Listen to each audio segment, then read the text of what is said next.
Hello everyone, welcome to online classes.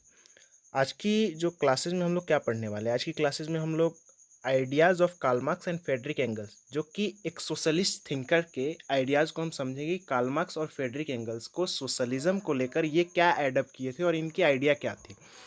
इन इस topic को start करें उससे पहले प्रीवियस क्लासेज में हम लोग क्या पढ़े थे। प्रीवियस क्लासेज में भी हम दो सोशलिस्ट थिंकर को की आइडिया को समझे थे, रॉबर्ट ओवेन और लुइस ब्लैंक। रॉबर्ट ओवेन और लुइस ब्लैंक का आइडिया क्या था सोशलिज्म को लेकर, वो कोऑपरेटिव सोसाइटी चाहते थे। और कोऑपरेटिव सोसाइटी रॉबर्ट ओवेन चाहते थे कि जो कोऑपरेटिव सोसाइटी हो वो इंडिविजुअल्स इनिशिएटिव हो, और लुइस ब्लैंक चाहते थे कि वो क्या होनी चाहिए, गवर्नमेंट फैसिलिटेट्स हो। ठीक है, तो दोनों में ये डिफरेंस था और दोनों क्या चाहते थे, कोऑपरेटिव सोसाइटी चाहते थे। और अब जो हम पढ़ेंगे वो कार्ल मार्क्स और फ्रेडरिक एंगल्स। तो हमने क्या बताया था कि अलग अलग टाइम पीरियड पे अलग अलग सोशलिस्ट थिंकर आए और उस आइडिया में, सोशलिज्म के आइडिया में कुछ एडअप करते चले गए। तो कार्ल मार्क्स और फ्रेडरिक एंगल्स ने भी इसमें क्या किया, कुछ एडअप किया और कुछ जोड़ा सोशलिज्म के आइडिया में, और ऐसा जोड़ा, ऐसा एडअप किया कि रेवोल्यूशन आ गया।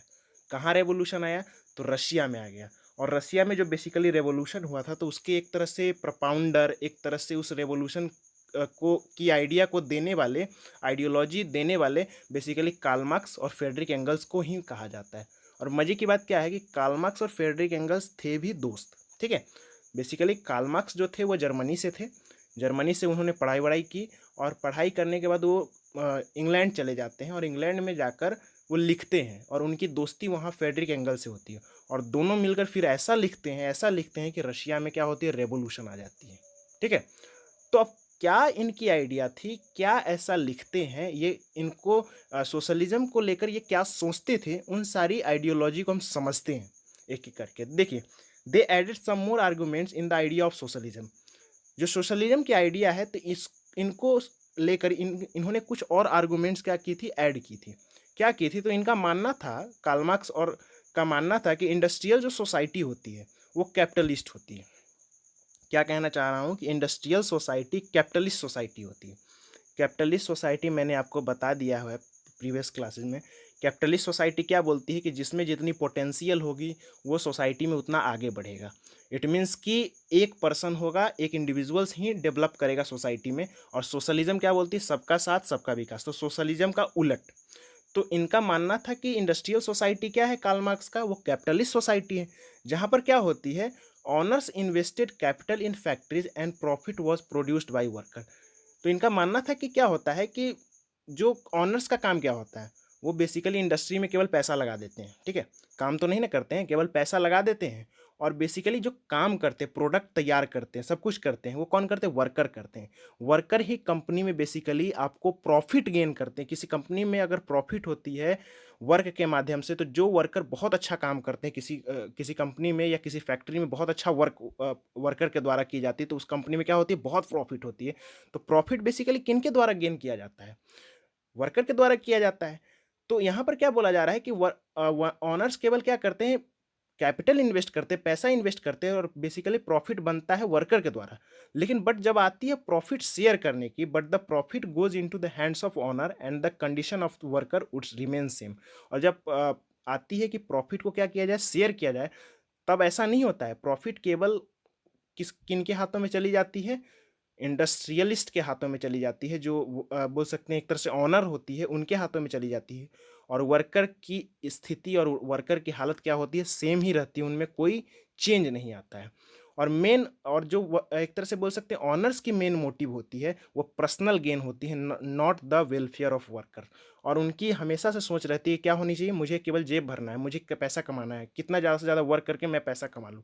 वर्कर्स की जो स्थिति है, वर्कर की जो हालात है, उसमें कुछ चेंज भी आए, कुछ बदलाव भी हो, कोई डेवलपमेंट भी उनकी स्थिति में हो, वो नहीं होना चाहिए। केवल मुझे पैसा कमाना है, मुझे अपनी डेवलपमेंट करती है, पर्सनल गेन करनी है, not the welfare of workers.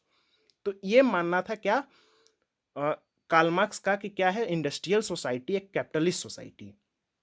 तो देखिए यहाँ पर इन्होंने क्या बताया, इन्होंने यहाँ पर ये बताया है कि क्या परेशानी है सोशलिज्म को लेकर, यहाँ पर परेशानी क्या क्रिएट हो रही है।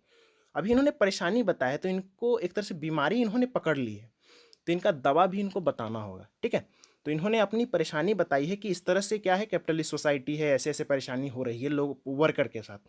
तो इन्होंने क्या बताया है कि इनसे छुटकारा कैसे पाया जाए। तो इन्होंने बोल दिया कि Marx believe that workers are to free themselves from the capitalist exploitation, workers had to the construct a radically society. यहाँ पर मार्क्स का कार्ल मार्क्स का क्या मानना था? कार्ल मार्क्स का मानना था कि वर्कर्स को क्या करना चाहिए, अपने आप को इस कैपिटलिस्ट एक्सप्लॉयटेशन से फ्री कर लेना चाहिए, जो उनके ऊपर परेशान किया जा रहा है, उनको दबाव डाला जा रहा है। और वर्कर को क्या करना चाहिए, रेडिकली इस तरह से सबको चेंज कर कर और एक सोशलिस्ट सोसाइटी बनाना चाहिए। क्या बनाना चाहिए? एक सामाजिक सोसाइटी बनानी चाहिए। इन सारी चीज़ों क्या है, कैपिटलिस्ट आइडियोलॉजी है पूरे, इन सबको क्या करना चाहिए, इन एक्सप्लॉयटेशन से अपने आप को फ्री कर लेना चाहिए और एक तरह से सोशलिस्ट सोसाइटी बनाना चाहिए। अब आप लोगों के मन में ये बात आ रही कि सर ये पॉसिबल कैसे, कैसे होगा, ये सोशलिस्ट सोसाइटी कैसे बनेगा, ये सारा कैसे होगा? तो देखिए, by overthrowing the rule of private property, मतलब उन्हें प्राइवेट प्रॉपर्टी का जो रूल उन पर हो रहा है कि इन पे वर्कर पर, तो उनको उस अपने आप को उनसे फ्री कर लेना चाहिए, उनको हटा देना चाहिए, मतलब एक तरह से ओवर थ्रो कर लेना चाहिए। और सारे लोगों को, जितने भी वर्कर उनको टुक ओवर कर लेना चाहिए, मतलब कि मार मार कर भगा दे रहे हैं एक तरह से, जितने भी ऑनर है सबको पूरी तरह से छीन लेना, उनकी फैक्ट्री को हड़प लेना इस तरह से।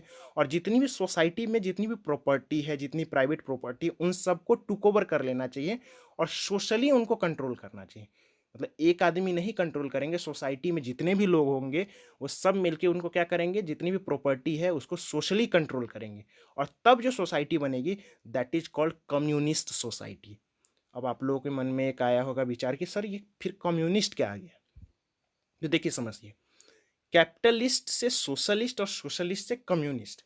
जब आप रशियन रेवोल्यूशन पढ़िएगा तो रशियन रेवोल्यूशन में पढ़िएगा कि जो एक तरह से कैपिटलिस्ट सोसाइटी से एक बैरियर का काम करती है वो सोशलिज्म, और सोशलिज्म जहाँ पर ले जाती है वो कम्युनिस्ट सोसाइटी की तरफ ले जाती है। तो कम्युनिस्ट सोसाइटी भी एक तरह से सोशलिस्ट सोसाइटी का ही अपग्रेडेड वर्जन है, वो मैं बताऊंगा आगे। कि कम्युनिस्ट सोसाइटी में भी वही बोला जाता है कि सबको क्या होना चाहिए, प्राइवेट इनिशिएटिव प्रॉपर्टी नहीं होगी, सबको क्या होनी चाहिए, एक सोशलिस्ट बोल सकते हैं प्रॉपर्टी क्या होनी चाहिए, सोशली कंट्रोल होना चाहिए, पूरी समाज की कंट्रोल होनी चाहिए, सामाजिक तौर पे कंट्रोल होनी चाहिए। तो ये कम्युनिस्ट सोसाइटी के बारे में हम रशियन रेवोल्यूशन में और अच्छे से इसको समझेंगे कि बेसिकली कम्युनिस्ट सोसाइटी है क्या, इसके बारे में एक पूरी तरह से डेप्थ बैकग्राउंड समझेंगे। आप लोग को यहाँ तक मैं आप लोग को एक एक बात बताया हूँ, तो आप लोग आई थिंक क्लियर है। कोई डाउट्स है तो पूछ सकते हैं। मैंने आपको कार्ल मार्क्स और फ्रेडरिक एंगल्स की आइडियोलॉजी समझाई है, उनका क्या मानना था कि क्या है इंडस्ट्रियल सोसाइटी, एक कैपिटलिस्ट सोसाइटी है, उन्होंने इस तरह से बताया। इससे छुटकारा कैसे पाया जाए, तो सब जितने भी वर्कर हैं, जितने भी वर्क कर रहे हैं, उन सबको कंपनी ऑनर्स को ओवरथ्रो कर देना चाहिए, प्राइवेट प्रॉपर्टी को टुक ओवर कर लेना चाहिए और उसे सोशली कंट्रोल करना चाहिए। और तब जो एक तरह से सोसाइटी बनेगी वो क्या बनेगी, कम्युनिस्ट सोसाइटी बनेगी। क्लियर है?